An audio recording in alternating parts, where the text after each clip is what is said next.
committee and will be chairing the meeting this evening. I'd like to remind all members and attendees to turn off their cameras and microphones until asked to speak. If I could ask the Borough Solicitor, Phil McCourt, to now take a roll call for the members that are present. Thanks, Phil. Certainly, Chair. Members, if you could turn your camera on and then speak in that order, so that members of the public know that you are present and can be seen. Councillor Bird. Good evening, everyone. Councillor Burgess-Joyce.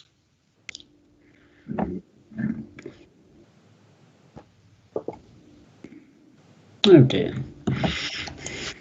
Chair, we haven't got Councillor Burgess-Joyce. I've tried to call him but not got through. Okay, thank you. Councillor Cannon. Present. Councillor Cox. Hello, present. Councillor Greenie. Hi, here. Good evening. Councillor Jones. I'm here. Good evening. Councillor Kelly. Yep, present. Thanks. Councillor Lewis. Ian Lewis, Councillor for Wallasey, present. And Councillor Whittingham.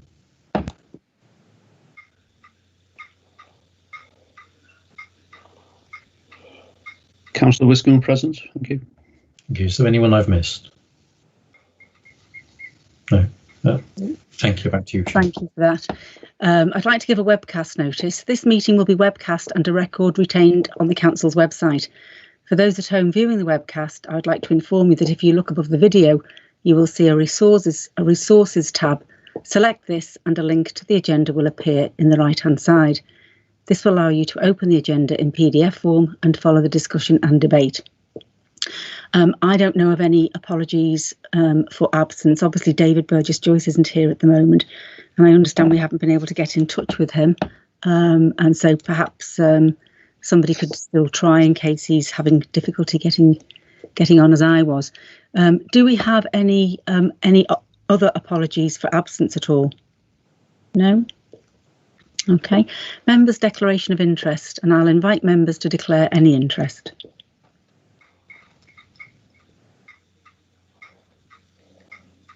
Yes, could I take advice on whether I need to declare relevant interest because I'm a school governor because of item 5? Phil, could you answer that one?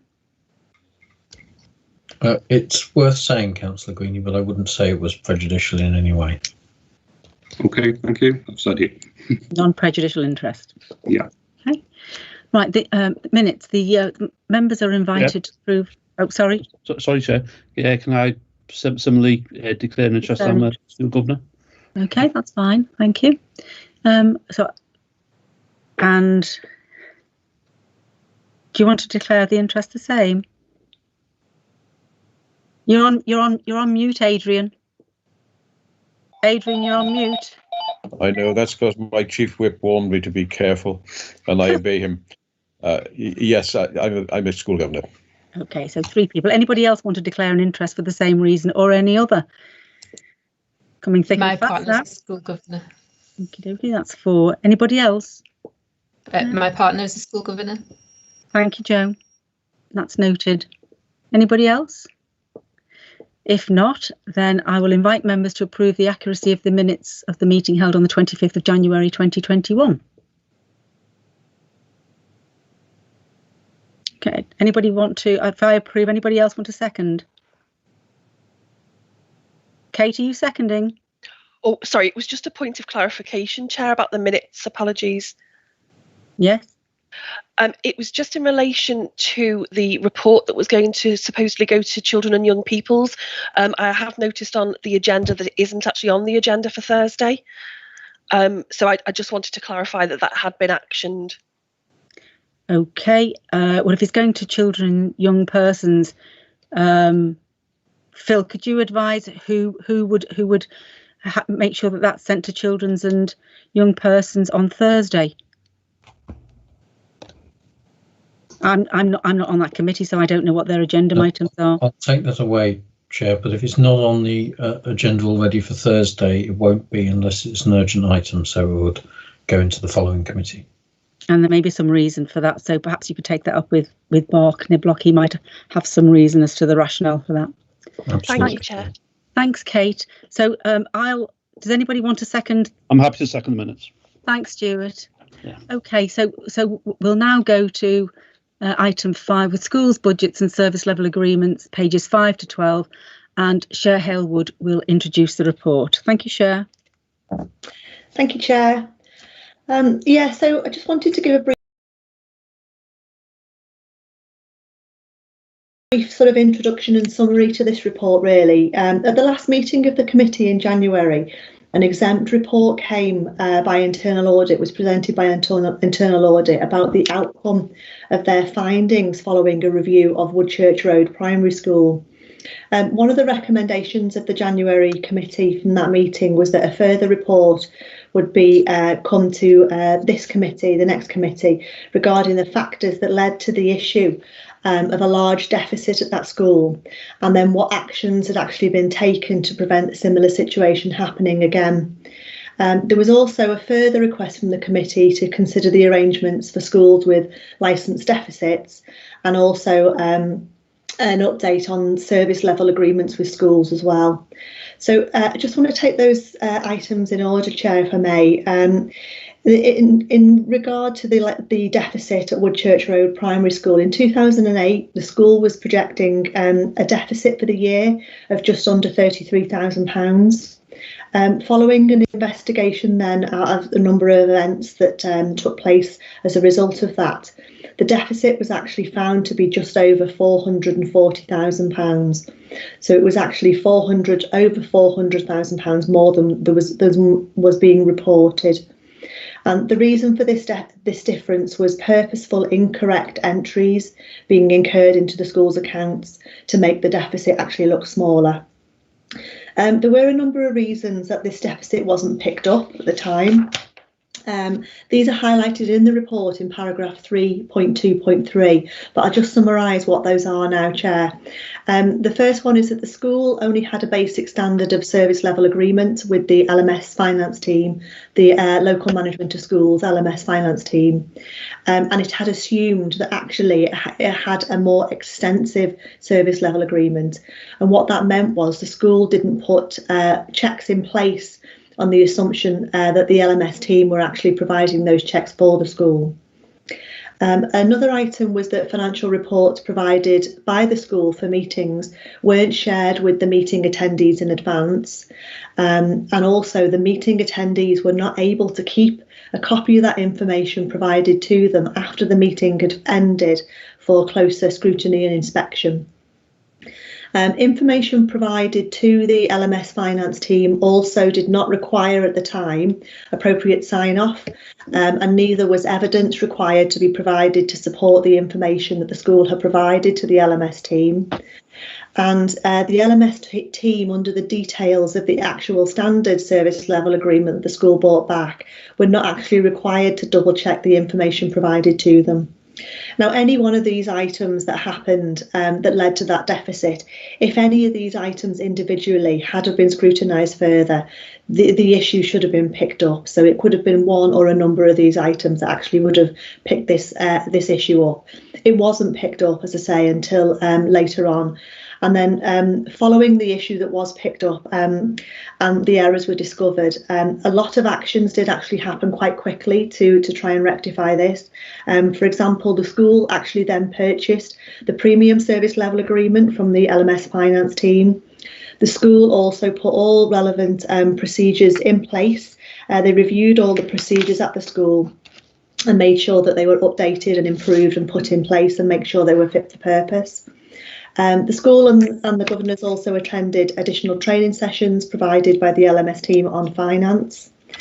The internal audit recommendations that were put forward were actioned quickly, and also the school introduced their own additional checks for review and sign off of information. In addition to this, the LMS team also put their own checks in place that included mandatory sign off by the head teacher for these type of transactions that led to the error, which were accruals. And also the school now have an expectation that any time the LMS team could actually carry out spot checks and check that the head teacher has actually signed himself or herself for any school that those transactions have been agreed. And also requirement of evidence is now needs to be provided to the LMS team for any individual transaction that they submit that's over £5,000. The team have also made some changes to their own processes as well to improve their own reporting and make sure that they have an early warning system so that they can identify any future issues to make sure that they can pick those up in good time. And Internal Audit have also added some additional checks to their own school's audit programme, where specifically for where a school only purchases a standard level of SLA or actually doesn't have any SLA with the LMS team. So there is some more checks that Internal Audit have put in place for those. So, as I say, following identification of the issue in place, actions were put in place really quickly. Various processes have improved, and that will hopefully mitigate further situations happening in the future. Just in terms of the second item, Chair, then, so the committee requested to be brought back on licence deficits. The scheme for financing schools and the status of every school in deficit is actually reported to the schools forum. And they look at that in individual detail. And from next year, 21-22, this will also be reported as part of the quarterly budget monitoring process that goes to the Children, Young People and Education Committee. And an action is actually in place to revisit this process when the new Assistant Director for Education starts, which I think is next month. And so this process will be reviewed with the LMS team and with that new Assistant Director, just to make sure that all the systems are in place, are robust, they are effective, and that any issues around schools' deficits can be mitigated as soon as practically possible. And then finally, Chair, the last item, which was arrangements with regards to manage school service level agreements in place. Councillor Cannon just referred to the report that was due to go back to the committee. The Children and Young People and Education Committee actually discussed it at their agenda setting, and what they've elected to do is actually to set up a workshop. So they're going to arrange a workshop to review specifically the service level agreements and the traded services with schools. Unfortunately, the council doesn't have any influence over where schools can choose to buy their services from. The schools have their budgets are legally the responsibility of the schools, so they can choose where to buy their services from. But just in terms of an indication of which schools have bought back services, so the council currently provides, alongside finance, HR, health and safety, IT and data protection. And just to give an indication, there are 78 schools that provide that purchase HR, 46 that purchase health and safety, 56 that purchase IT and 37 that purchase data protection. And actually, some of these numbers in some of these areas are quite low.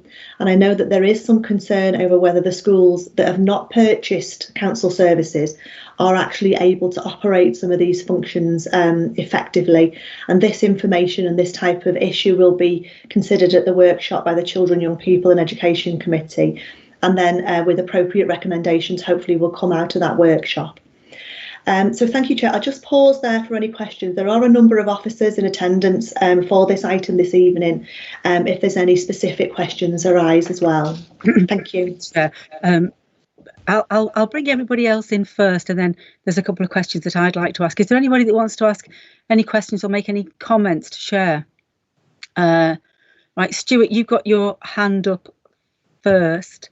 So, Stuart, if you want to say anything, and then I can see that Phil McCourt, the Borough Solicitor's hand is up as well. Stuart, go ahead. Should I speak to Mr. McCourt? Mr. McCourt speak first, just in case he has anything salient to say before I speak. Well, his hand's gone down. Stuart, Phil, you want to come in? That's fair enough. Joe, it's a very brief comment because it may or may not feed into what you want to say to the Children's Committee. I've just had a look at their agenda for Thursday. And whilst this isn't a full item on the agenda, it is on their work plan. So it is something that clearly went to the chair and group spokes to discuss and prioritise. So I can't say why that may be, but it might be that they're waiting for further comment. I don't know. And obviously that may feed into the discussion you're about to have to make further comments across to that committee. Thank you. Okay, Stuart. Okay, thanks, Chair. I welcome this report. It's good that we can get as much detail out into the public domain as possible without causing any issues for any individuals concerned. Just a quick question in terms of the audits. Now, when the authority goes in and does an audit on a school, do we look at governance arrangements? Because as far as I'm concerned, even though even if you're taking the full burst of service and whether you're taking the full service, accountability and the buck stops with the governors really and the senior leadership team of the school. So I would welcome the comments whether or not you actually have a look at governance arrangements and skill sets and what have you. I'm ensure they're fit for purpose. Thank you, Stuart. Did you want to reply to that, Cher? I was just going to ask, actually, Chair, if Mark or Ian could come in to answer that. Yes, I do have an answer, but they will be able to give a fuller answer themselves. Yeah. Thank you. Ian, you're on mute. Yeah, so I'm happy to come in on that. Yeah, just as far as the audit programme is concerned, the audit programme will look at the minutes from finance committees, from the governing body meetings as well. One of the specific questions on the audit programme as well is as to whether the school is carrying out the review it should do of governor skills. So there's a governor skills matrix, and we will expect the school to be carrying out an annual review on that and include that in our report if they're not doing that. We'd also comment in the report if, for example, we felt that the minutes for a meeting weren't comprehensive, or there didn't seem to be the kind of challenge you might expect to see. So those are issues that are included in the programme. Thanks, Ian. Kate Cannon, have you got your hand up, or is it still up from before? Kate? Apologies, Chair, it's a legacy hand. Oh, actually, I don't think it is up, actually. Oh, it's a bit strange. Anyway, thank you. It's in the chat box, sorry. Stuart Kelly?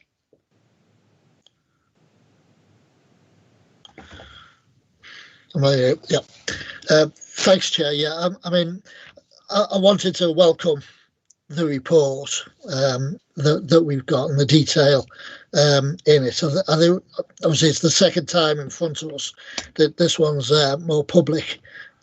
Clearly, we did have a discussion at our last meeting, if you like, with a lot more detail of the specifics. But at that meeting, I think we were all concerned to ensure that, if you like, the lessons learned part of it is that going forward, whether other schools would be at risk, and at the end of the day, that's the job of this committee. I think, Chair, having read through the report in terms of the actions that have been taken, clearly in a timely way by finance, I'm satisfied that those new controls are in place, and that issues to do with personal health and safety are now flagged up, and forms part of the future work programme for the Young People's Committee to have a look at. The only thing I'm not clear on, or remain unclear on, is clearly the school at the time believed that an error of this sort, should we say error? I guess wasn't an error really, was it? But we've been down that route. The school believes that the service that it was buying into from the LMS team ought to have picked it up, and it's clear. It strikes me to be clear that the changes to the standard service means that they were right in a way in that assumption that the controls that were in place with the LMS service weren't sufficient to pick it up, but now are. So clearly, in my view, or am I right in saying that the school was right to believe that concealment of the sort that took place ought to have been picked up by the standard service that it was in fact at that time paying for. Would that be a fair comment or not? Can I just come back to that for Councillor Kelly? Yeah, thank you. So yeah, Councillor Kelly, I mean, the standard SLA is very basic. You know, it doesn't contain a lot of information. The SLA has been changed now to reflect that these new controls are put in place, as you say, and that will be in the standard SLA for all schools going forward. That wasn't included in the SLA at the time. So actually, whilst, you know, I suppose you could argue that common sense may prevail, that if someone's looking at transactions that have exceeded over time, you may think that somebody might have a cursory glance and say, well, that looks a bit odd, maybe I should have a look at that. However, it wasn't in the SLA, so the LMS team weren't obliged to actually double check these transactions. So they were actually fulfilling their responsibilities. They do have a lot of schools, you know, to actually support and maintain. So the fact that it wasn't picked up may have just been the fact that they're busy and, you know, they're only actually adhering to the standard level of the SLA. So you know, it's difficult to say, I suppose, that it might well have been picked up if somebody would have looked at it in a bit more detail, but the capacity of the team at the time might not have enabled that to happen. But, you know, quite rightly, as you say, it has been put into the SLO. From now on, those additional controls will be put in, and that will apply to all schools. If I could just comment as well on that point, you know, when it comes to sort of lessons learned, I think this is a really big lesson. But Stuart, where you were saying, you know, was the school at fault? Should the LMS have picked it up? I think the problem was that the SLS knew what service the school had bought and what the level was, and assumed, rightly or wrongly, that the school had in place the proper controls that the LMS didn't provide, and the school, the headmistress, the governing body, the finance team assumed, wrongly as it was, but that might have been through naivety or you know, just not understanding their remit. They assumed that the SLS knew that they didn't have the wherewithal to be able to, you know, adequately police the finances. So it's kind of fallen between a rock and a hard place. I think the nice thing about this, if there is a nice thing, is the fact that it's brought it into sharp focus, so that we can make sure that this doesn't happen again. And going on from that, Cher, I just wanted to pick up on the report in section 3.33, notice of concern, that there are 6 Wirral schools that are to be issued with a notice of concern, and 5 of these schools have been issued with a notice of concern previously, and 1 is being with a notice of concern for the first time. Has this come to light because of Woodchurch? Are the new ones specifically, and the 5 that have had notices of concern before, is it over a similar issue? Is it something different? And is it sort of in the very recent past, or some time ago? Just so that we can get a flavour as to whether or not, oh, hang on a second, there are schools now being issued with a notice of concern. Has that only just happened, or, you know, is it something that we've had our finger on the pulse for a while? Yeah, thank you, Chair. I might ask one of my colleagues to come in a second. As I understand it, some of these schools, they have been known to us for a while, and we have had a good programme in place to try and get them out of concern. So we do agree a robust action plan. You know, we support them with things like HR and finance support, so that we can do some modelling to make sure that they get out of concern. The new one that has come into concern has not come into concern as a result. So none of them, as far as I'm aware, and if I'm not right, well, I hope one of my colleagues might come in now, but none of these schools that are in concern are as of the same reason that Woodchurch Road Primary came into concern. So presumably, yeah, sorry, yeah, there's something to do with HR or IT or something like that, because yeah, it would be to do with things like falling roles, you know, less budgets than they would have had previously, so more things costing more than they had previously. So there would be a process of supporting those to try and help them, things like reduce the number of staff or the number of hours, try and, I don't know, get more pupils in for some reason. There could be something to do with early years income and out of school income and that type of things as well. So there would be a whole host of reasons. So there's notices of concern that can be nipped in the bud and would not escalate to the sort of extent that Woodchurch would. I did notice on section 3.43 that the number of schools, 108 schools purchased the services in 1920 for health and safety, but this reduced to 46 schools in 2021. Is that because they bought the service somewhere else? And would that service be adequate, or is this something that we need to look at so that, in the same way with the financial purchase side of it, that these other schools that have not taken the health and safety off purchase, that's offered, that it's not up to scratch, and that we need to start looking at those in case that becomes a risk?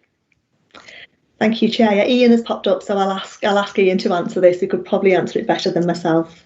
I think it was because they bought the SLA from elsewhere, and I think in the report we've just flagged that for the health and safety service, they have got that concern about the possibility of community schools may not have the competent health and safety advisors. So I think in that paragraph 3.4.3, it does actually outline some of the additional checks that the council SLA are doing in that particular area.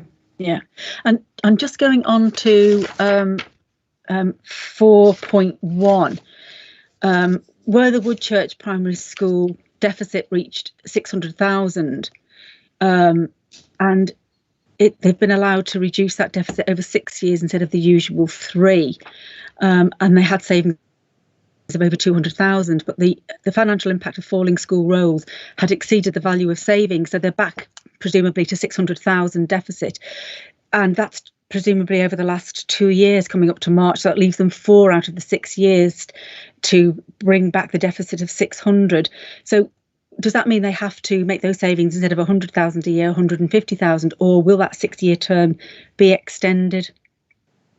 What sort of measures are put in place to bring them back into viability? I think just in terms of, so there were some actions agreed which were actually put on hold just until these reports were actually be able to be completed and the committee could actually review it. What we would need to do now is to go back and have a full review of the school again. And that's to have a look at the actions that were suggested but not actually put in place. Actually see if we can put those back in place now, take them off hold. I think it would be beneficial to go back and review the school budget again. Now we're coming to the end of the financial year to see if they have been able to make more savings or whether it will be, it is still in deficit. But I think, yeah, absolutely. I think it needs another sort of full sort of scrutiny and review, because yes, if the school is looking that it cannot sort of repay this deficit over a number of years, then we might need to have a look at what else we would need to do to sort of mitigate some of those things. Right. OK. Thank you for that, Chair. Yeah. Does anybody else? Stuart Whittingham, you've got your hand up. Do you want to ask something of Chair? Yeah, thanks, Chair. The talk of having to look at those measures that have been put on hold alarm me, if I'm being honest, because those measures included, redundancies amongst teaching assistants, and that's going to affect, the education of the children. Whatever we must do is not affect the education of those young people. Now. And also from what I'm led to understand, if we get to a point where the school starts failing such a significance that comes under the radar of Ofsted, then it could end up the school being forced into academy status, and then the council's going to foot the bill for the deficits anyway. So I'm hoping that we could be a bit more creative in terms of finding a solution for this without going down the road of affecting the children's education by making redundancies. Yeah, I mean, I'm not sure whether or not there's a direct correlation between the reduction in savings of teachers' jobs and the education of children, because it does say in the report that one of the reasons why the savings of 200,000 was negated by was negated basically by falling income because of falling numbers. So it may very well be that there are fewer children to teach, and therefore there may be too many teachers in the school, which could be redeployed somewhere else. But that's for other people to make those decisions. Really, our primary remit is to look at the financial position of the school. Do you want to come back on that, Cher? No, I think you're absolutely right, Chair. I think there is a number of options really that we would look at, and I think one of the probably the main jobs of the new head, the Assistant Director for Education, will be to look at this and take a whole sort of review of what those options are and which is the best option to follow. To either help or for the future sustainability of the school, really. But I think you're right, Chair. In terms of the remit of the committee is to have the assurance that that what had happened in particular with this school, lessons have been learned and actions have been put in place to make sure that they don't happen again. And I would hope with this report we've been able to show that. Yeah, David Burgess-Joyce, you had your hand up. Nice to see that you got in, David. Now, I did see your message that you've been trying to get in for 20 minutes. Sorry, Chair, yes, I was waiting about 20 minutes for it to roll over, but eventually I'm here. So good news for some, bad news for others.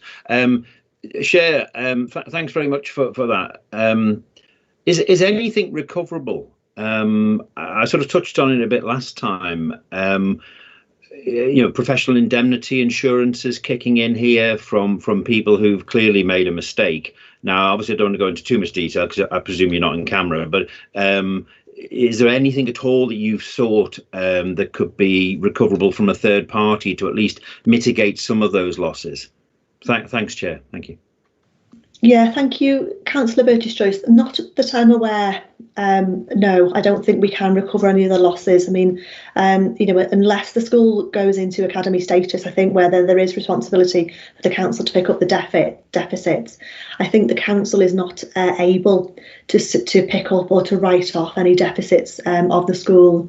They have to either offset those deficits themselves or the council would support them by looking at, as I said before, a whole range of options as to what would happen to look to see if that deficit can be offset. But let's say, unless one of my colleagues knows any difference, as far as I'm aware, there is no indemnity insurance to be able to write any of that deficit off. Right. Okay. Thanks, Chair. Thanks, Chair. Looking at that point, though, that David's brought up, is there a possibility going forward that maybe schools could take out some kind of insurance against, to mitigate anything in terms of, if they get taken to court for, HR, breaches or health and safety or, IT going on the blink, whatever it is, going forward, there may be, I don't know, but, it would be worth exploring taking out some kind of indemnity insurance in the future for this sort of purpose, Yeah, that's true, Chair. Actually, I don't know. I mean, we'd have to go in and have a look at it. It might be something for the schools forum to pick up potentially.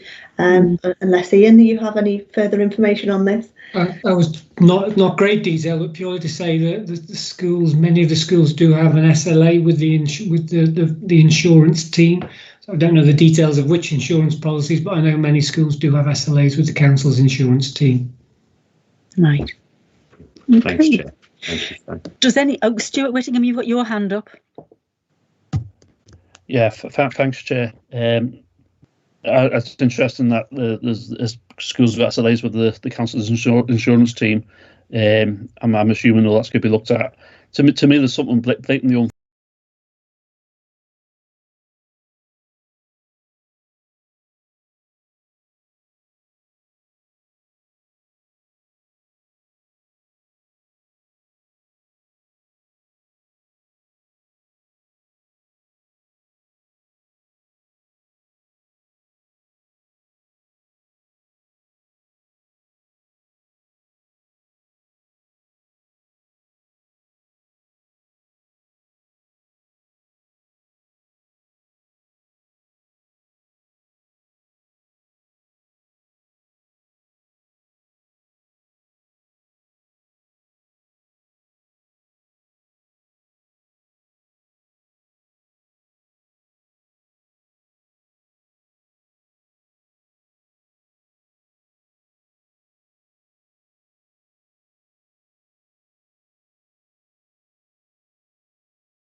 of having to give them 6 years to pay off the debt. I mean, presumably, you know, if it had been picked up earlier, the debt would have been smaller and it might have been mitigated. But it doesn't necessarily follow that, you know, the end result will be any different in terms of the fact that there's falling numbers, and that was part of the problem with the revenue. You know, so but you know, if one thing comes out of it that is good, it's that I think it's been a comprehensive report and a lot of remedial measures have been put in place, which, you know, looking at it all in the round, you know, does look to me as if I'm not saying it would never happen, but it would be more difficult for this scenario to happen again with the new measures put in place. So I think Stuart Kelly wants to say something. Stuart, do you want to come in? Yeah, I mean, just to agree with Stuart, actually, that you know, we're not assigning blame, because we know that, you know, if someone is determined to cover up an action, then they're going to cover it up from you know, a well qualified group of governors, and they've been able to effectively cover up from the LMS team. Now, I accept entirely that no new processes have been put in that will prevent that sort of thing happening to other schools. But you know, it has happened. It's happened to one of our schools, a community school. I mean, I don't know what Stuart had in mind when he asked for us to be creative. Obviously, you know, I think it's just trying to help, isn't it? You know, it's happened. It's not been the fault of the professionals. It's not been the fault of the governors. You know, there are errors in processes. But if someone, I think this was said last time when we were in camera, that, you know, if someone is determined to cover something up over a period of years, then it could have happened to any one of our community schools or any one of the academies. But you know, I appreciate the advice that's given. There's nothing directly that we can potentially do. But if Stuart is moving something, I think that the last thing he said was, you know, that the authority should continue to work and help the school to prevent these errors impacting on the education of the children at the school. Clearly, in terms of staffing, just end with this point. In terms of staffing, if there's a fall in roll and savings to be made because there's a fall in roll, I think, Chair, you alluded to this, then very often, you know, there will have to be staffing restructures to meet the fall in roll. That might be the position that any governors can get into in a standard run of the mill running of a school with peaks and troughs of kids wanting to attend. But the school has a particular problem, and it's all not to do with falling rolls. You know, the bulk of the deficit is because of accrual cover-up, frankly, isn't it? And I think it's that element of it that I think we would like to see some help given, you know, potentially over and above the time limit, or as the chair says, extend the time limit to take account of the fact that they're grappling with a number of different issues all at the same time. But the deficit associated with the cover-up is making it harder for them, and we need to try and make it easier. I mean, if I could just come in, Chair, and just say, I am sure that Wirral Council will do everything in its power to help the school get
think that we have done anything with regards to that, and I'm not sure that.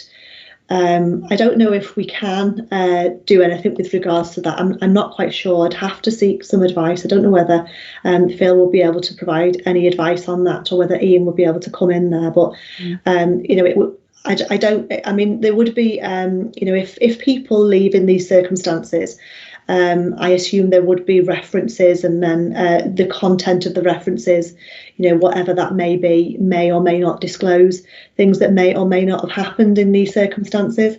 But apart from that, unfortunately, I don't have any more information on that issue. No, I understand exactly where you're coming from, and I've certainly worked with people in senior positions in the past in the public sector who failed in the job that they were in, then suddenly reappeared in another job. And failed there as well. And of course, people just keep going around on the merry-go-round, failing because no one wants to say this person is incompetent. And I think, my worry is that whoever moves on, not just this particular issue, but there have been other issues with the council, they move on to another job. And that's unfair on the new employer. It's not fair that they potentially have somebody who isn't good enough for the job. So that was where I was going with the share. And I appreciate you're not the HR director, so forgive me for asking you that. But it was just whether there'd been something that had not just been allowed to wave them goodbye and say, thanks very much, here's your clock, or, your party. It just worries me with the council that we just do this all the time. Thanks, Chair. Thanks, Chair. Thank you. Carl Greeny, you've got your hand up. Carl? There you are. You're on mute, Carl. Keeps going off and on off itself. I'll try again. Yes, just briefly following up on that, and very, very briefly, I don't think this committee is here to be a trial and judge and condemning somebody that we don't know anything about, don't know the history of them, don't know why they did whatever they did. And I don't think this is the place to be actually voicing that sort of condemnation of something we know nothing about. Thanks, Carl. Does anybody else want to make any other comment with regard to this report, or shall I now just ask the committee to note the report? Anybody else want to say anything? Carl, you've got your hand up. Stuart Whittingham. Stuart. Yeah. Can I just move a simple motion asking the council to continue to work with the school to deal with the issue, in a constructive way, minimising any job losses and effects on the children's education. I think that's a foregone, really, Stuart. That's what will happen. Yeah, I'm happy to second that, Chair. I think that's okay.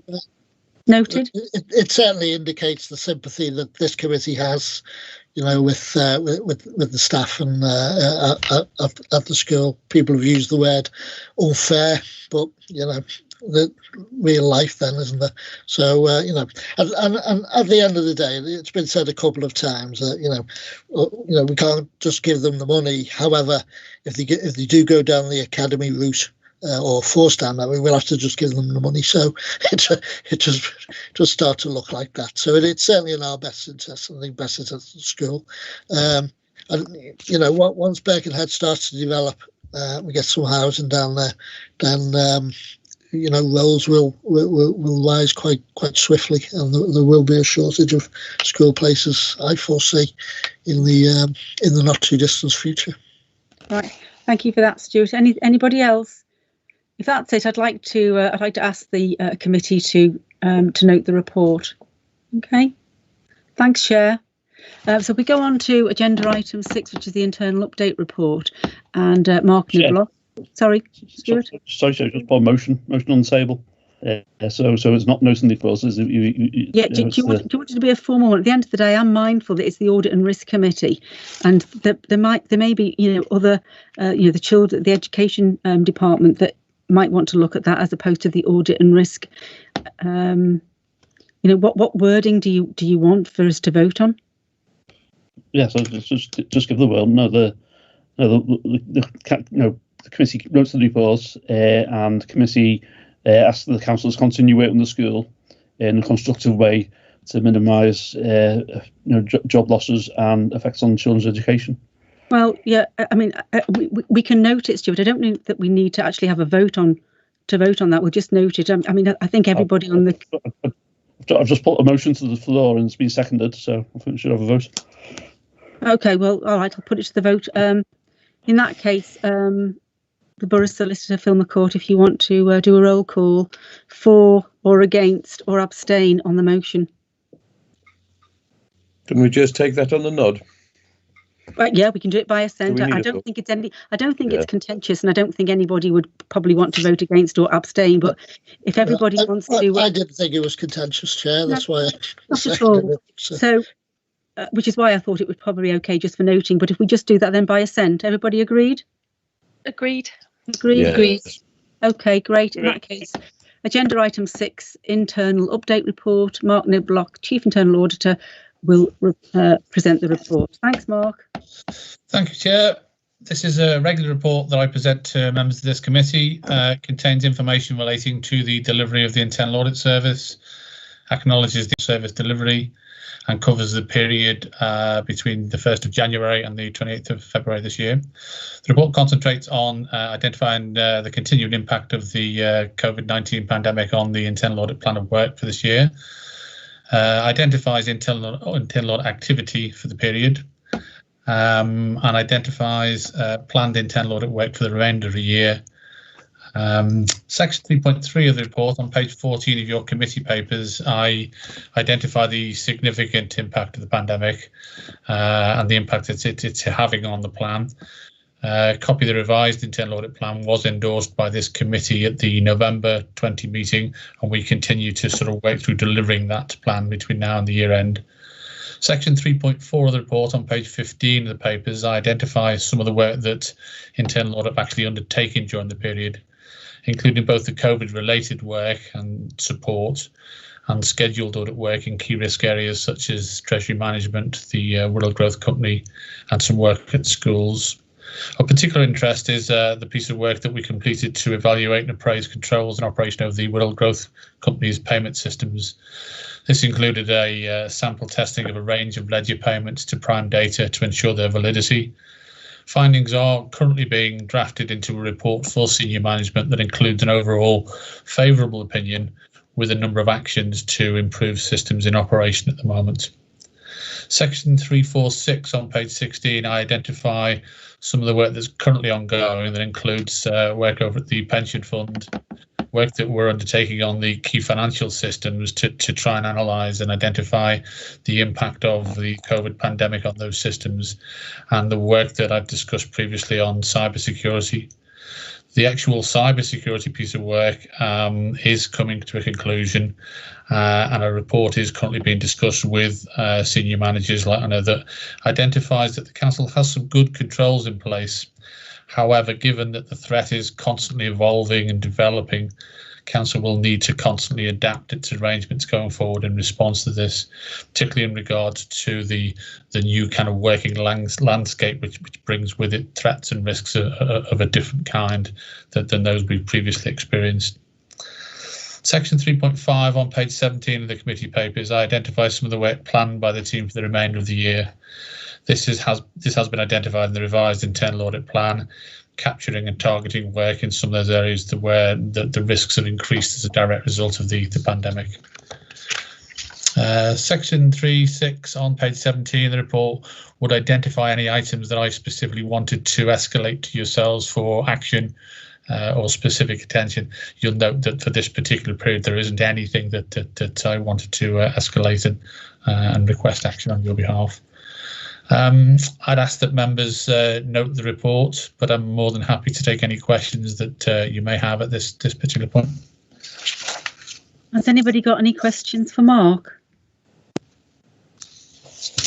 Okay, well, I've just got one or two, Mark. On section 343, where you put the four of the 7 original recommendations. Oh. There were 4 that were 4 had been fully implemented and 3 were still outstanding, which have resulted in a moderate organisational risk. Which were the ones that represented a moderate organisational risk? And do you think they're going to continue as moderate, or are they likely to escalate?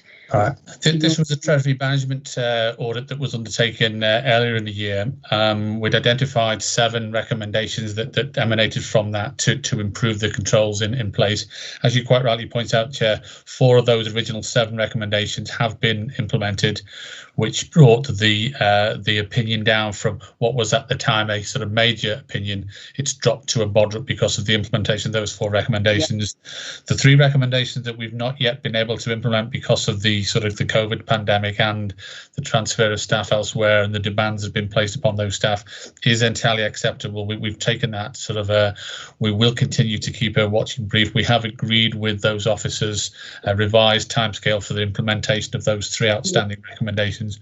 Once they're implemented, that organisational risk will drop to a sort of a minor or an insignificant kind of control opinion. So it's headed in the right direction. There's more work to be done. We'll keep a watchful eye and we'll continue to report back to yourselves with regards to sort of the progress that's being made. So I'm confident that it's in hand, and I'm confident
that set of actions with senior management. It's going to the growth company board on a next month. There's no reason why that report won't get signed off and those actions implemented.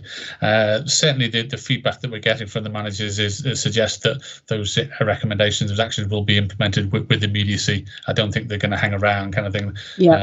So I will certainly be in a position come the June kind of cycle to this committee to bring something more substantive in terms of what the actions were, what the timescales were for implementation, and so on and so forth. So yes, I will definitely be bringing that back. Okay, that's lovely. Does anybody else have any questions for Mark on that report? If not, then the Audit and Risk Management Committee is recommended to note the report. Okay, so I think you've still got centre stage, Mark. Agenda item 7, Corporate Risk Management Update. This will be my colleague Helen, who will take this report. Thank you, Chair. Thank you, Chair. So this report provides our regular update on the corporate risk and risk management arrangements across the authority. And very similar to Mark's update, obviously it's been a very short reporting period since the last committee, and in the midst of that we've also had the third national lockdown, which has meant interruptions in some of the activity that would hopefully have progressed by now. We're a few weeks behind on a few things, so that just needs to be borne in mind. But one of the things we did manage to achieve last month was the first member risk subgroup meeting back in early February, of yourself and the spokespersons included. And this consisted of a short training session, reminder of risk management arrangements within Wirral, but also the first of discussions around the content of the corporate risk register, and looking at the reporting of those risks, not just to this committee, but also to the new service committees in line with the new committee structure. and that will continue as discussed at that workshop. There are discussions ongoing with those committees around the performance reporting and developing the content of what goes to those committees. So that will be more visible and obvious as that develops. So just moving on to 3.4 of the report, one of the things clearly we want to do is put in some dates for future workshops with yourself and the spokespersons, but we were just waiting for the finalisation of the calendar of the next set of meetings just to programme all of that in. But items for discussion at that group will be not only sort of looking in more detail at the corporate risks, but also at the risk appetite of the organisation. And I think that was raised at the last committee in January about what level we're at and how we articulate that, etc. So that will certainly be included in those discussions. 3.5, I go into a little bit of detail around the developing corporate and directorate plans and risk registers, and obviously following on from the budget approval and the capitalisation directive. Directorate management teams are working on their business plans and their risk registers for the new year, and those are being updated, and once they are finalised, those updates will then be sort of fed through to the corporate risks and detail and scoring and everything come out of them as well. So that work is sort of in train as we speak. I know certainly one management team met today and we're talking about the risk register today. So it's hot as we speak.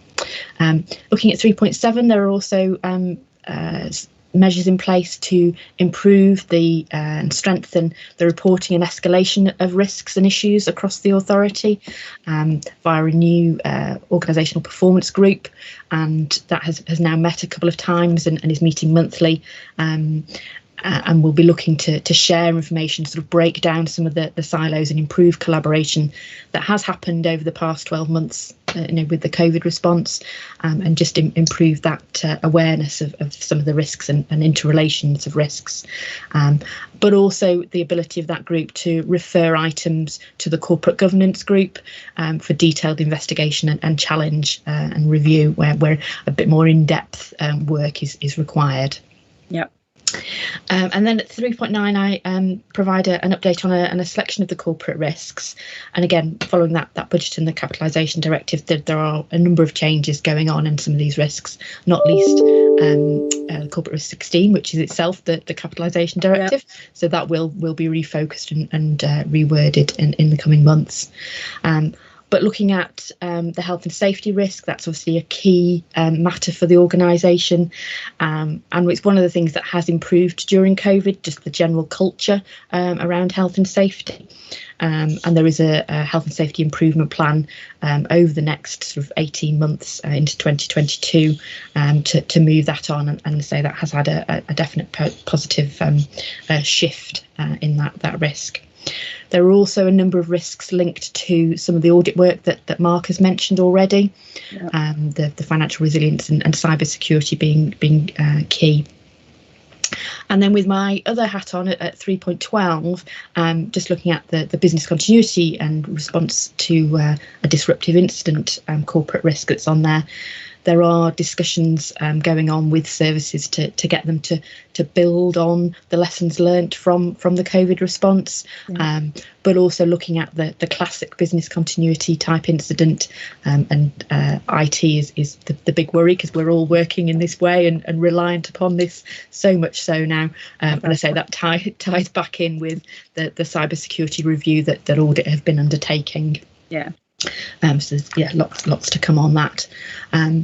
But just to finish, as I say, there's going to be sort of quite a shift in information and the update of the corporate risk register in the coming months. So a new version will be coming to the next committee, and again discussed at that risk subgroup going forward. So watch this space. Yeah.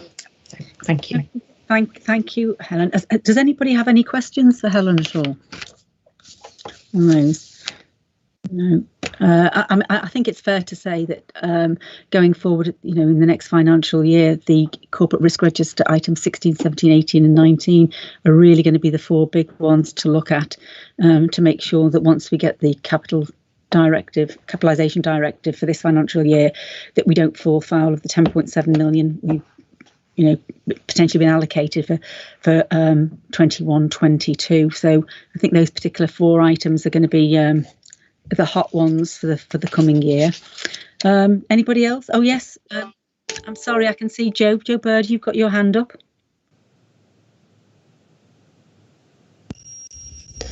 Thanks, Chair, and thanks, Helen, for that excellent report. And I found the workshop about risk management really excellent, really high quality. One of the issues that came up with that is around the reporting of external regulation. So when there's been a finding by an external regulator like the local authority ombudsman, a tribunal, a judicial review, that kind of thing, about having those findings and the lessons to be learned from that automatically put on the agenda of the relevant committee, so that it's just a normal thing for that risk that's been realised to be evaluated and learned from, and not necessarily leaving it to the discretion of the chair or the director to bring that issue to the attention.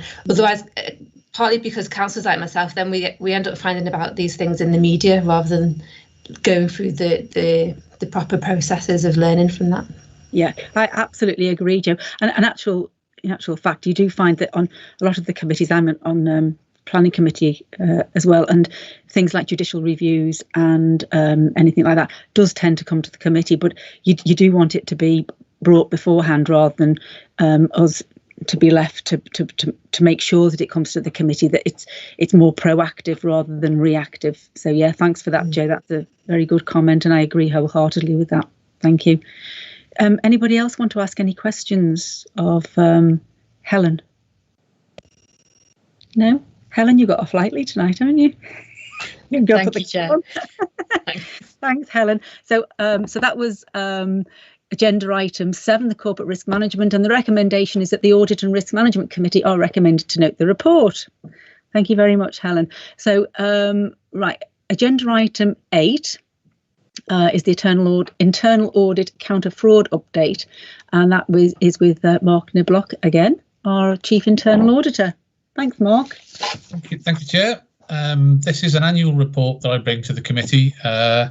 It updates members on the activities of the internal audit sort of counter fraud element team. This particular report covers a slightly longer 18-month period up to the end of February 2021 on account of the COVID pandemic and our inability to bring anything sooner to yourselves. So it's a slightly extended sort of version, but it includes details of the outcomes of a recent review that was undertaken of the council's overall counter fraud and corruption arrangements against the SIPA Better Practice guidance.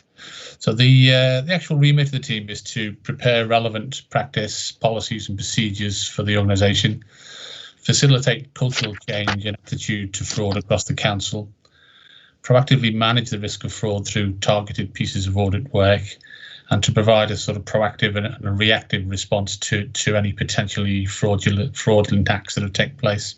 Yeah. So members' attention is brought specifically to the following section of the report. At 312 on page 34, I reference the National Fraud Initiative, which is a biannual kind of national exercise that's undertaken that involves us data matching a lot of data from a variety of different sort of systems across the organisations, and consistently generates quite significant savings for the council that arise largely as a result of payments that we've made either being recovered or stopped.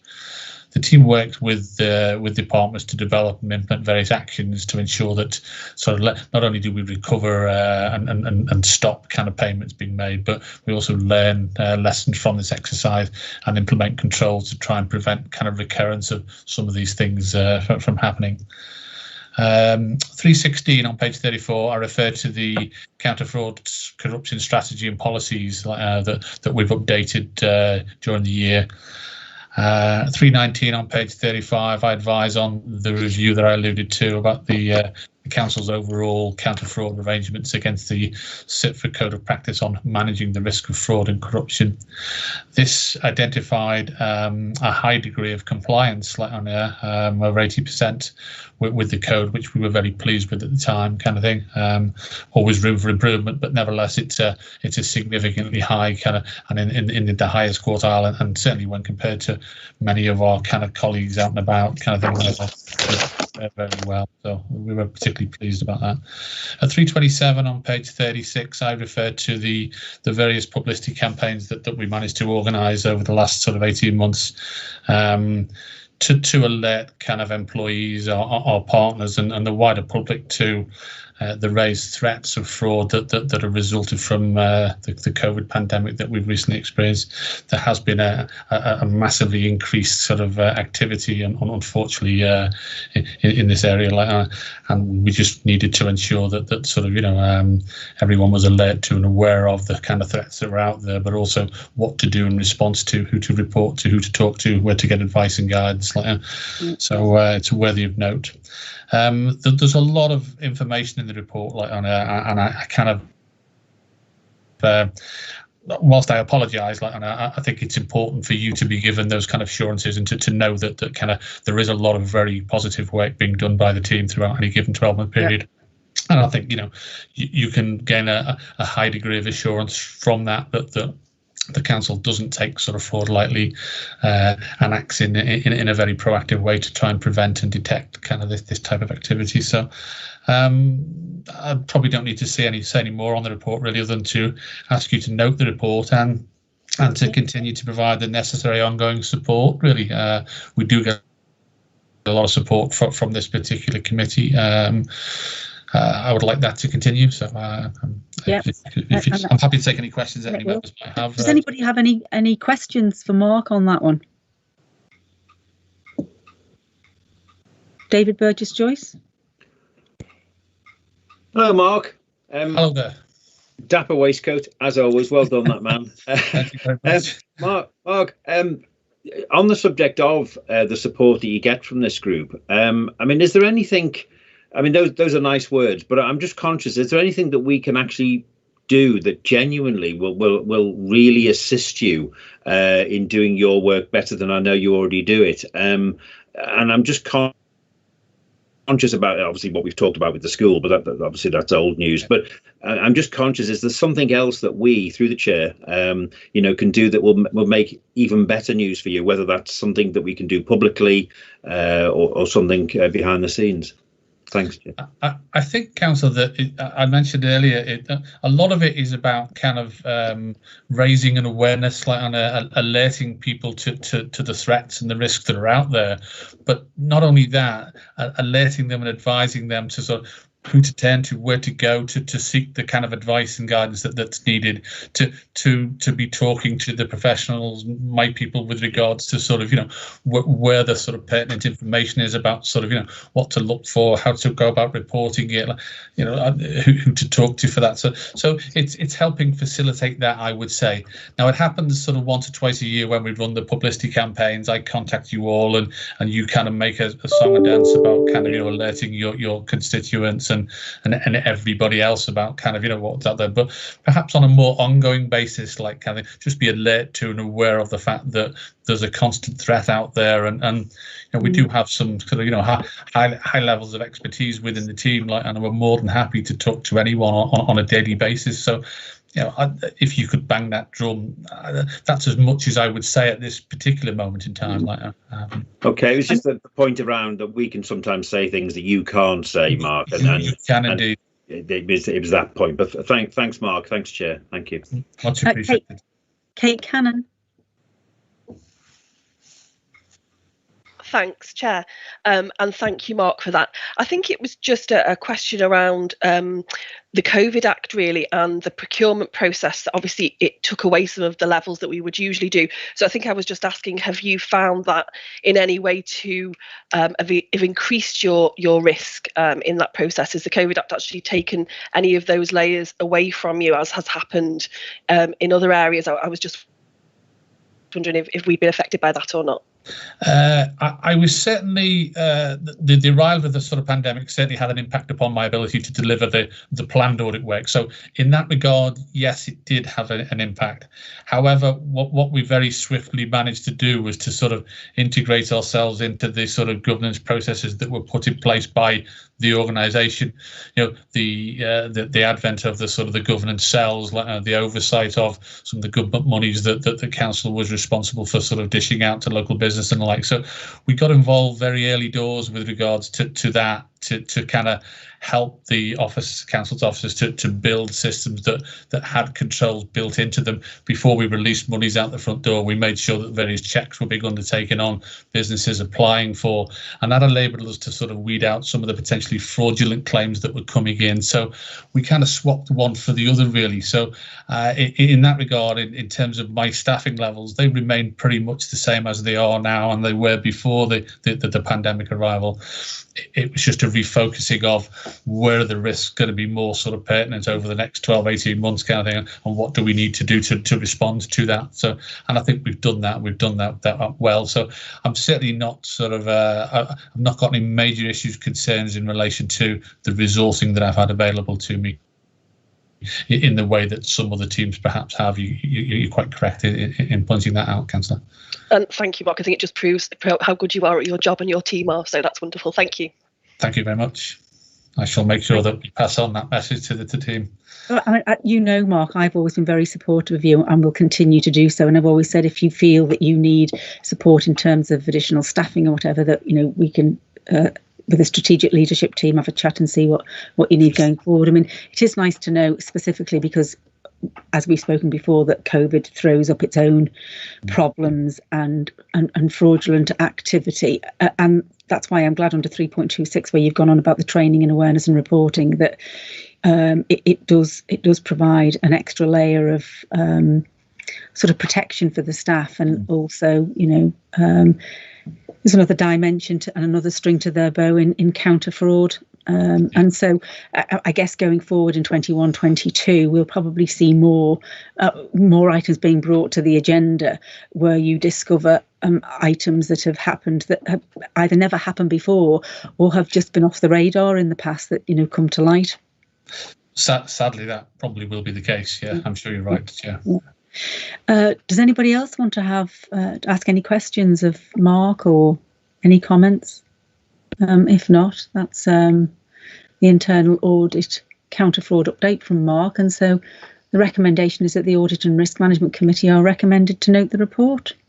Thank you for that. So thanks, Mark. Next thing is the information governance update, agenda item 9, and it's Jane Corrin, ICT Governance and Compliance Manager. Welcome, Jane. Thank you, Chair. My report is an information governance update which details the work being done to sustain and deliver effective information governance across the council, which helps us reduce the risk of reputational damage and also any monetary penalties from our main regulator, which is the Information Commissioner. I've also detailed some of the work that is coming up over the next 12 months. Some of the COVID-19 factors that have affected the information governance work, and also hopefully I've detailed the framework and the support that my teams have, which hopefully gives confidence that the council is in a good place in relation to information governance. In the background to the report, in paragraph 3, the General Data Protection Regulation came in fully into force in May 2018. This was the biggest shake-up in information governance legislation in 20 years, and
have our own distinct risk register that we look at in relation to information management.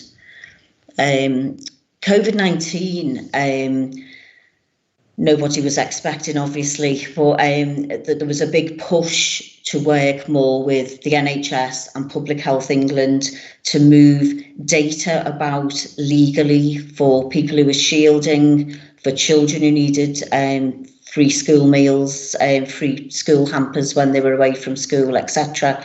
So we had to move an awful lot of information, draw up lots of data sharing agreements, work with charities, NHS England, etc. So some of that work we had to do meant we had to pause some of the ongoing information management work, but that we've got a programme for that to come over the next 12 months. Some of the statistics which I thought might be interesting to the committee, which make up information governance, are the security incident reporting table, which is at 313.1. All incidents are discussed on a fortnightly meeting, and we look at what cases are reported on by the security incident form, which particular service areas may be struggling with security incidents, and if there's training needs or what we can do to improve those areas that are failing to meet the requirements that we need. The other statistics, which again may be of interest,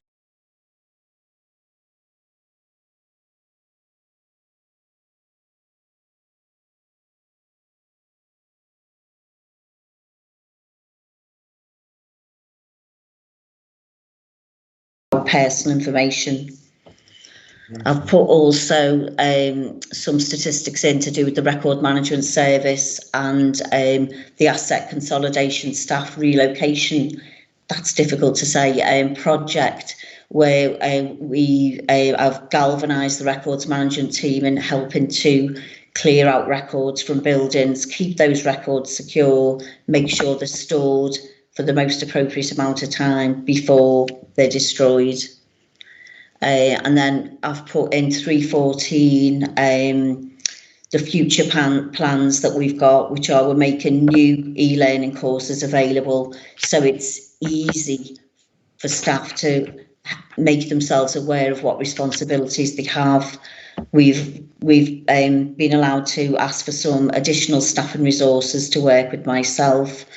And we're constantly reviewing all our policies and procedures, and we're making good use of the council communication channels to make sure everybody gets messages about cybersecurity, handling personal data, and looking at how we work differently at the moment with being in lockdown when we're working in a home environment rather than a secure office environment. I think that's the main points in the report, but if anyone's got any questions, I'm happy to take them, Chair. Okay, has anybody got any questions at all for Jane? No, there's only one thing I wanted to ask. Obviously with the pandemic, you do wonder whether or not, you know, people will ask for more or less information, but we've all been working exactly the same, other than from at home as opposed to in an office environment. But I noticed that in 2021 there was a massive drop in the freedom of information requests. Was there any particular reason for that? Why we hope the drop has been is we have something called a publication scheme where we are obliged to publish certain information such as structural charts, organisational charts, budgets, etc. But what we've chosen to do, especially over the past 2 years, is proactively publish information that we know the public is interested in by looking at themes and patterns of FOI requests. Yeah. And that's helped. Right, that's great. And the other thing was that the SARS requests in 1920 was significantly higher than the year before and the year after. Was there anything in particular in 1920 that was sort of pertinent. You know, was it significantly higher because there were lots of different subject access requests, or was there a number of subject access requests for one particular subject? Just the figures sort of... Yeah, the reason why the figures soared was our regulator is the Information Commissioner's Office, and they did a huge campaign.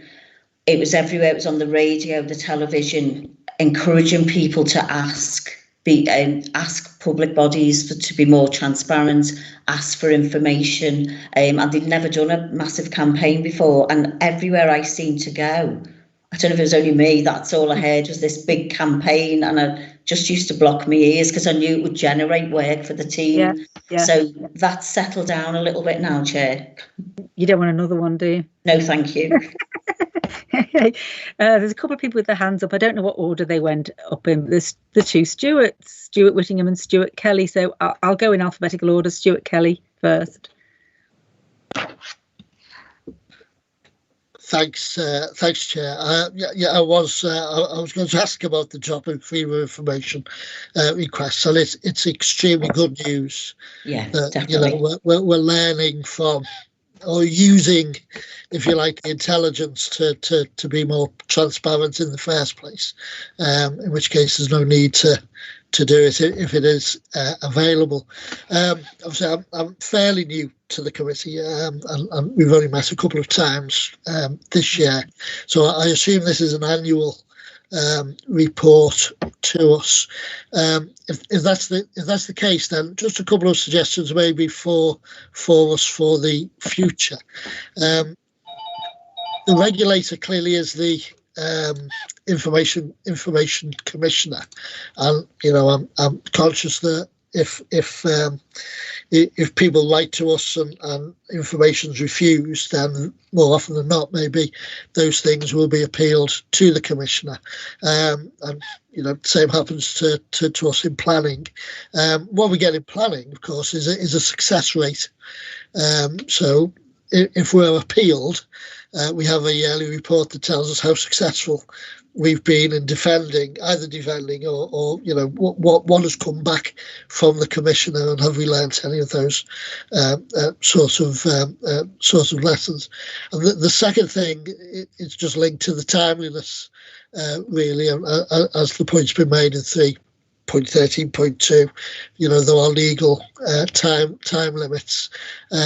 As though I'm in planning, we get a yearly report that tells us, where we are against, again,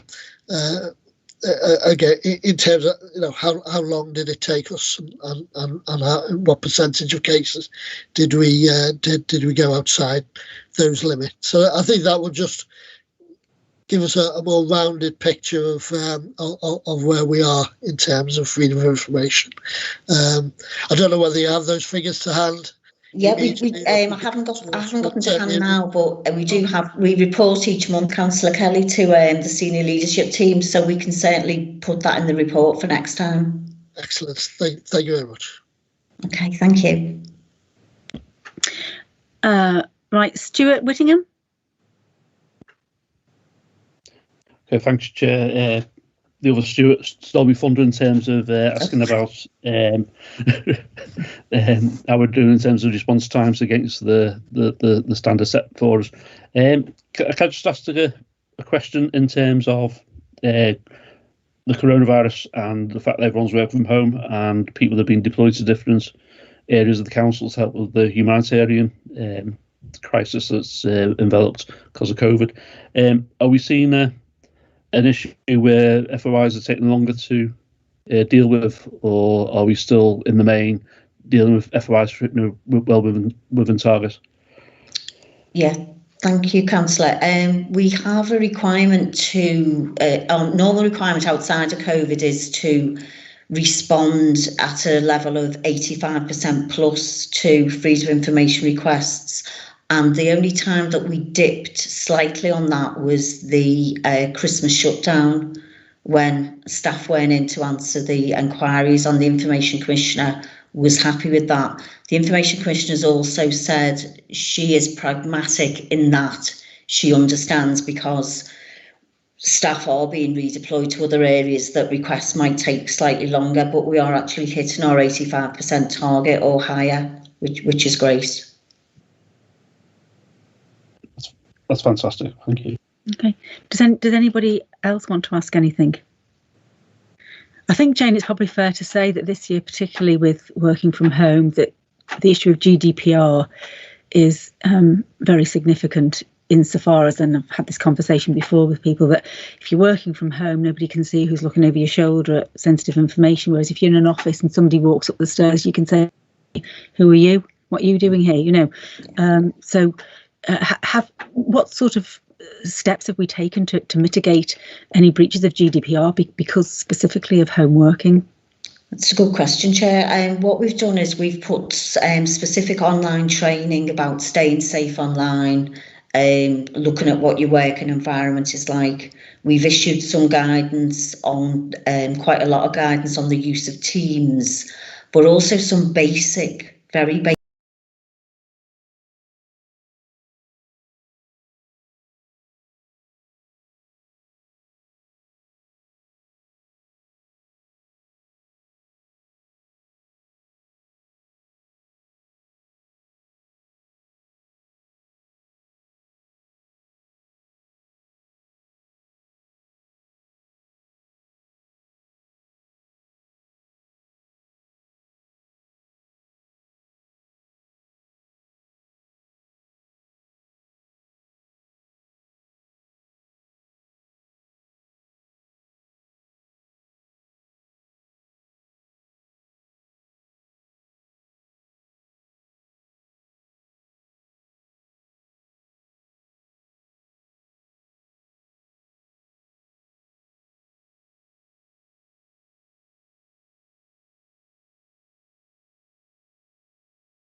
recommended to note the report. Thanks, Jane. Thank you, Chair. Right, we've now got agenda item 10, Audit and Risk Management Committee independent member, and Mark Niblock, the Chief Internal Auditor, is going to present the report. Thank you, Chair. This report updates members on the progress that's been made by officers to appoint an independent non-elected member to this committee. This is to ensure that we're in compliance with our own terms of reference, but also the actions that have been identified in the recent MHCLG independent review into the oversight of local audit, the transparency of local authority finance reporting. That's quite a mouthful, commonly referred to as a Redmond review, named after the author, Sir Tony Redmond.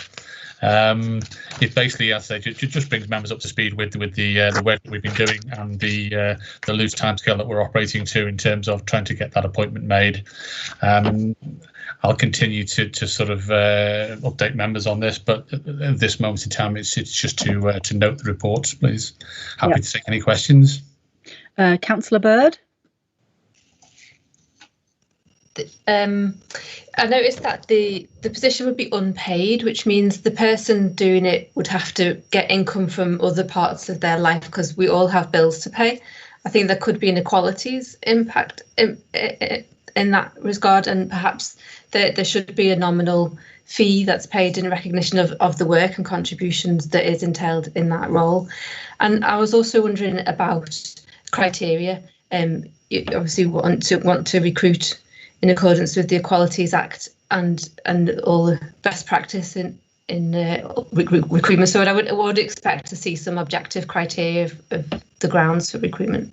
There will be working very closely with colleagues in HR and in democratic services to make sure that we get a job specification knocked together, which we're well on the way to having in place. But equally talking to colleagues from an equalities perspective. So we make sure that whomever we get, kind of thing, it's done in the correct fashion, in compliance with all those requirements. In terms of the actual the payments being made, we're very much in line with what is happening across the whole of the public sector, really, kind of thing. We are talking to colleagues in Dem services with regards to whether we can make any form of payment. So we are looking into that, but it is difficult, and it's made even more difficult during the sort of current.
To be very careful we don't open a sort of box here, because before I was a councillor, I was an independent member of the Standards Committee, and that was equally an unpaid post. It was, obviously quite a heavyweight sort of getting through the door, but ultimately you just claimed expenses.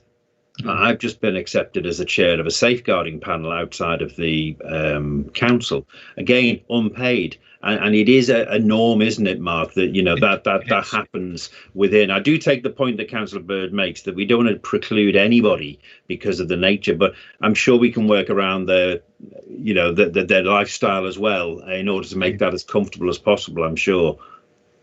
Yeah, you're quite right. Yeah, as was Councillor Bird. Yeah, it is very difficult. It's a difficult balancing act, to get the right person, to encourage the right kind of person, but at the same time, we don't want to be out of kilter with what is happening across the whole of the public sector, who will all be looking for independent members on the back of this sort of admin review. So there is.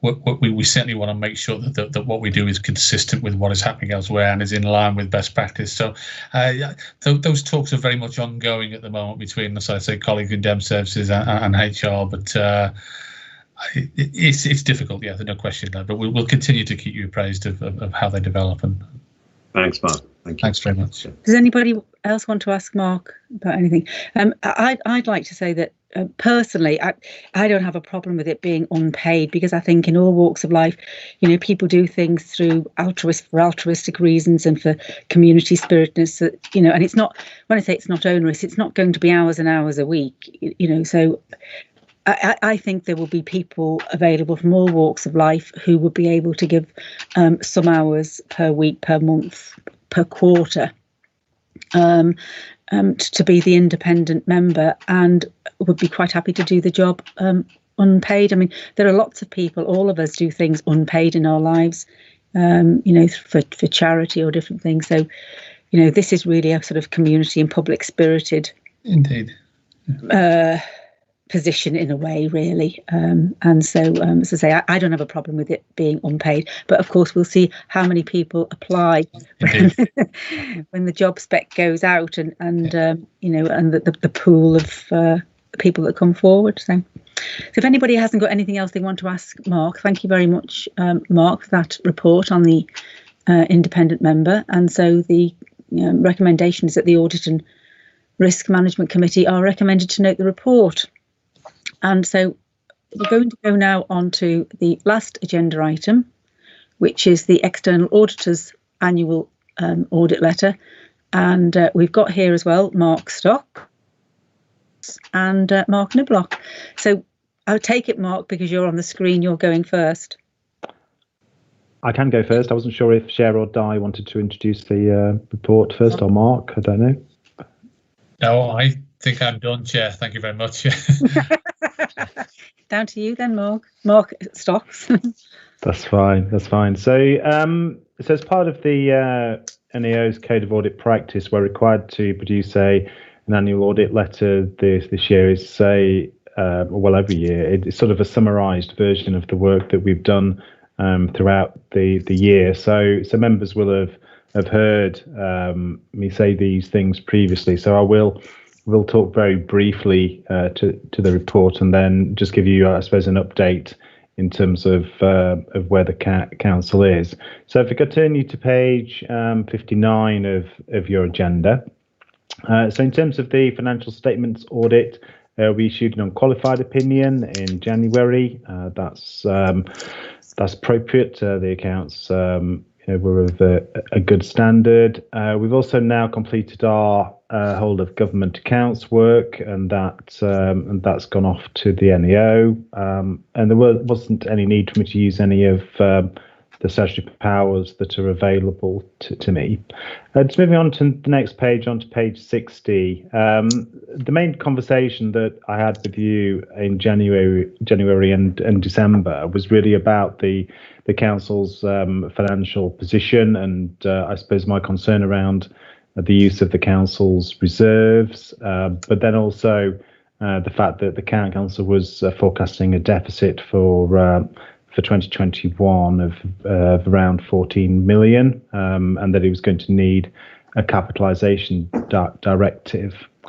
That position has improved. So I suppose the adverse variance to budget is around 8.9 million now. So that's a really positive move forward. And the capitalisation directive that we were talking about for 2021 has now been approved by MHCLG. So ostensibly that will ensure that the council is in a balanced position at the end of this financial year. MHCLG have not approved a capitalisation directive for 21-22, and if they do go ahead with that, then it would be conditional. And so the council's left with a significant savings programme to make, both in 21-22 and going forward. So I suppose I just reiterate my comments from previously. The council is in a difficult financial position. There's work that I know officers and members are doing together to resolve that, and I can see that progress is being made. But I think it's an area of continued focus for the council over the next 12 months to 2 years to get you back to where you need to be. I'm going to pause there, Chair. There's obviously more in the report, but I'm happy to take questions from members on. That's it for now. Thank you. Does anybody have any questions for Mark? No, if I could just make a comment. I thought that the government was going to agree with, conditionally of course, 10.7 million for 21-22 for capitalisation. Is dependent, isn't it? It's conditional. On so the conditions. you're absolutely right. So you have to prove need for you to be able to draw it down. But I don't think it takes away from the fact that one, you've got a significant savings programme, and two, actually having to use a capitalisation directive isn't a great place to be. But yes, I do agree with you. I mean, in some ways, using the capitalisation directive is almost like taking money out of reserves, except there aren't any to take. So, which is why we got the capitalisation. My concern as Chair of Audit and Risk, of course, is that when we get to 21-22, that if we are not robust enough in keeping a control on costs, that capitalisation, if the conditions aren't met, may not be forthcoming. And of course, we do have a lot of capital programmes to go forward that need to bring an income on stream from 23-24, because I think the Wirral Growth Company was forecast in the past to have brought in 4.5 million in revenue for 2021, and of course obviously you've got things like COVID that put a spanner in the works, but going forward that is expected to bring revenue in, and all the other revenue proposals. There was an issue actually that I wanted to bring up on page 79, which is to do with the onerous contract in relation to the PFI liability. Because am I right in in drawing the conclusion from this part of the report, that there was a full balance of lease liability of 39.6 million, and there's 1.5 million that the Department of Education has funded. And I was just wondering, what's the council's position on the PFI for schools, or are there any other schools likely to go the same way as Kingsway, and obviously the provision that's made in the accounts for for that payment? So I can is that a answer some of significant risk? I can answer some of those questions. So the PFI is quite an expensive way to do things. So it's not unusual to have significant PFI liabilities in relation to the schemes that you've put in place. The Kingsway Academy was a particular I suppose scheme where you'd kind of built the school, and then I suppose the users of the school decided they didn't want to use it anymore, and it came back to you to decide what purpose you were going to use it for. And there is a period where it's not going to be in use, so we would term that to be an onerous contract. So that's why we've kind of flagged the liability. Cost without benefit. Yeah. So absolutely. So I'm not aware that there are any other schools in this position. I know the NEO are concerned about PFI just in general, particularly around PFI contracts that are coming to an end, and whether they're going to be handed over in a fit state. But again, I'm not aware that Wirral is impacted by any of those things at the moment. But I don't know whether Cher or Di can provide any better information. Yeah. I think that was all I really wanted to say, other than the fact, of course, that over the previous years, from 2015, where there's been a significant use, as you have mentioned in the report before, of one-off reserves for plugging the deficit, that obviously going forward, that really can't happen, and you suddenly have sort of hit the buffers really, and so 2021-22 is going to be the year that the belt and the braces go on, and everything that is going to be spent will have to be scrutinised, and there is no room for manoeuvre really, and so tough year, but I'd agree. I think there's a good team.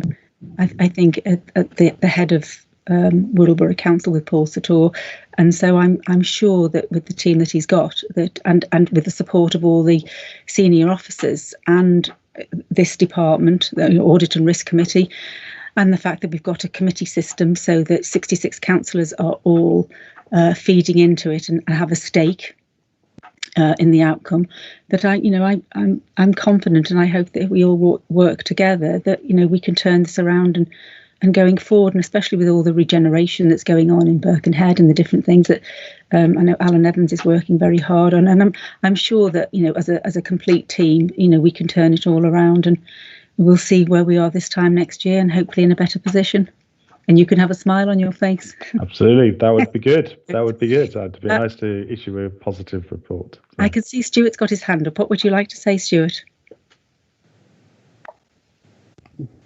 Okay.